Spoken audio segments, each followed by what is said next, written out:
ইলিশের উৎপাদন বাড়াতে আগামী ৭ থেকে ১৩ এপ্রিল পর্যন্ত দেশব্যাপী জাটকা সংরক্ষণ সপ্তাহ ২০২৬ পালনের ঘোষণা দিয়েছে সরকার।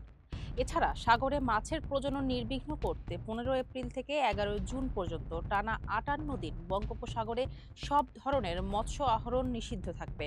সোমবার সচিবালয়ে এক সংবাদ সম্মেলনে মৎস্য ও প্রাণী সম্পদ মন্ত্রী মোহাম্মদ আমিনুর রশিদ এই তথ্য জানান।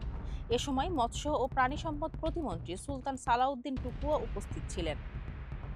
মন্ত্রী জানান, এবার জাটকা সংরক্ষণ সপ্তাহে প্রতিপাদ্য নির্ধারণ করা হয়েছে। জাটকা ধরা থামাই যদি ইলিশে ভরবে সাগর নদী। দেশের ইলিশ সমৃদ্ধ ২০টি জেলায় এই সপ্তাহ উদযাপিত হবে। কর্মসূচির আনুষ্ঠানিক উদ্বোধন হবে আগামী ৭ এপ্রিল চাঁদপুর সদরে।